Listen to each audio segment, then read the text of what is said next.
네, 시청자님 안녕하세요. 네, 안녕하세요. 네, 반갑습니다. 네, 네, 수고 많으십니다. 네, 어떤 종목 때문에 전화 주셨을까요? 네, 삼성 SDS, 네, 20만 원에 20%거든요. 20만 원에 20%. 네, 근데, 네. 너무 지루해가지고, 아, 그래요. 삼성 SDS. 네, 크게 힘을 쓰지 못하고 있네요.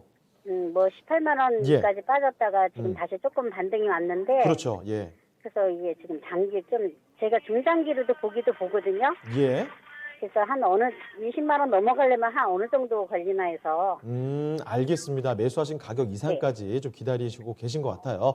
자, 지금 보니까 차트상으로 뭐 얼마 전에 17만 원대까지 갔다가 다시 조금 올라오긴 합니다만, 네. 20만 원 이상까지 갈 수 있는 건지 그 부분 검토를 해볼게요.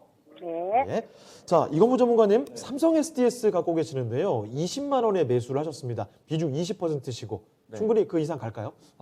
충분히 갈 수 있는 종목입니다. 음. 이게 이제 삼성 SDS가 어떤 일을 하는지를 조금 더 생각해 본다라면은 네. 이제 그동안 사실 기다리는 건 정말 힘든 시간이었거든요. 맞아요. 네. 근데 이제 다 기다리셨어요. 다 기다리셨고 이제 좀 바뀔 것 같아요. 이제 바뀔 것 같은데 삼성 SDS에서 좀 더 설명을 드리면은 예. 이 회사는 우리가 이제 SI 기업이라고 해서 우리가 이제 컴퓨터 프로그래머들이 이제 프로그램을 만들어서 이제 이 공장 자동화라든지 어떤 이제 운영하는 데서 시스템을 만들어주는 그런 역할을 해주고요. 예. 그리고 삼성 SDS 같은 경우에는 삼성 그룹의 전반적인 이런 이제 프로그램을 이제 만들어주기도 해주지만은 네. 삼성이 진출해 있는 해외 기지에서도 이런 솔루션을 만들어주고 또 이 삼성 SDA가 다른 이제 이 산업과도 협업을 하면서 국내외적으로 해서 프로그래밍을 해주는 회사입니다. 예. 근데 이제 삼성 SDS는 사실 이런 형태 SI, 그러니까 인력 비용이 거의 대부분이거든요. 그렇기 때문에 사실 그러니까 영업이익률은 높지는 않아요. 예. 그런데 이제 삼성 SDS가 앞으로 뭐 스마트 팩토리라든지 공장 자동화라든지 뭐 삼성에서부터 이제 이런 시스템을 구축을 많이 해올 것이기 때문에 삼성 SDS의 역할이 굉장히 커질 거라고 봅니다. 네. 근데 이제 만약에 이 시스템에 대한 이 구축이 국내에서만 있었다라면은 사실은 그래도 경기 회복에 대한 기업에 대한 투자 때문에 좀 공격적인 성장도 가능했을 텐데 해외 매출이 좀 더 큰 회사가 이 회사다 보니까 네. 해외로 직접 그러니까 출장을 나가서 파견을 통해서 구축을 해줘야 돼요. 예. 근데 이제 아무래도 이 사회적 이동 거리 제한이 있다 보니까 국내에서도 어렵지만은 그렇죠. 해외에서의 활동이 더 어려운 거예요. 더 어렵죠. 뭐 우리 자국 그 프로그래머들이 가서 구축을 해줘야 되기 때문에 이 부분들이 사실 좀 새롭게 시장을 확대하기가 좀 제한적이었다.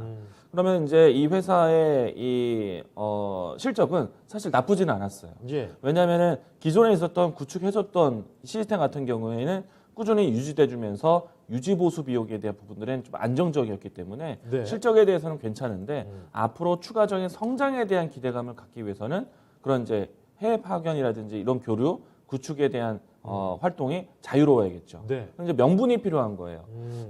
일단 삼성 SDS 같은 경우에는 아마 최소한의 인원들만 움직이는 그런 형태가 됐을 텐데 예. 보다 더 적극적인 환경이 되려면은 지금과 같은 백신 접종률이 높아지고 집단 면역이 좀 생기는 그런 국가들에 대한 위치가 좀 커져야 되겠고 특히나 이제 삼성 SDS가 그동안에 노력했던 좀 이 기지들이 동남아시아라든지 아시아 지역에 좀 이 환경이 좀 컸었기 때문에 네. 근데 아시아 지역은 아직까지는 좀 코로나 사태에 대해서 좀 자유롭지는 않잖아요. 이 부분들이 있기 때문에 좀 아직까지는 좀 이 주가의 움직임도 사실 좀 부진했다라고 할 수 있겠고요. 네. 근데 이제 사실 이제부터 접종이 시작되고 있고 접종률 높여가는 이제 정책들이 많이 나올 거 보고 있기 때문에 시간에 공을 들인다라면 충분히 이제 뭐 모멘텀화 될 수 있다라고 생각이 되는데 네. 중장기 투자를 하시면서 지금까지 기다렸다라면은 조금 시간이 좀 아깝다라는 생각이 좀 드네요. 여기서 좀 더 시간을 투자한다라면 충분히 20만 원 회복은 어렵지 않을 거라 생각이 되고 네. 이 종목 같은 경우에는 코로나 이전의 수준까지 주가 회복을 사실 한 차례 정도 올라오긴 했었지만은 지금도 그 이전의 수준까지 올라오지 못했었거든요. 네. 그러면은 이제 올라온다라면은 이제 좀 더 강한 탄력이 나오지 않을까 생각을 하고 있는데 아마 지금도 근데 완벽한 그 시간대까지 좀 시간이 더 기다려야 될 거예요. 근데 중장기적인 투자 관점의 매력은 있다. 예. 근데 지금까지의 시간에 정말 지쳤다라고 하신다라면은 고치는 게 맞긴 하죠. 네. 네. 근데 저는 충분히 중장기적으로 두고 본다라면은 이 종목은 떨어질 종목이 아니라 올라갈 종목이기 때문에 아마 이제 시청자님에 대한 선택, 기간에 대한 투자를 어디까지 할 수 있을까에 대한 선택이 중요하지 않을까 생각을 합니다. 뭐 예상되는 기간은 적어도 내년은 돼봐야 아, 올해까지는 좀 답답하겠군요. 내년이 되면 좀 더 움직임이 자유롭지 않을까 생각을 합니다. 아무래도 그 구축에 대한 주요 타겟이 아시아 지역에 좀 많다 보니까 예. 백신 접종에 대한 아시아 공급이 아무래도 좀 늦다라고 생각하고 있어서 적어도 올해 연말 내년까지는 지켜봐야 주가의 움직임이 좀 더 훨씬 더 탄력이 좀 생기지 않을까 생각합니다. 근데 이제 절대 20만 원을 못 넘기는 종목은 아니라고 봅니다. 네. 중장기적으로는 괜찮다. 알겠습니다. 시간에 대한 선택을 하셔야 된다. 예. 예, 드리겠습니다. 자, 선장님 일단 그 삼성 SDS 살펴드렸는데요. 매수하신 가격을 충분히 넘어설 만한 종목이긴 합니다. 다만 그 시간이 조금 필요하다는 점, 내년까지는 두고 봐야 되지 않을까라는 점을 말씀을 같이 좀 해주셨어요. 판단에 좀 도움이 되셨을까요? 네, 그런데 내년까지는 너무 시간 투자를 너무 많이 하는 것 같네요.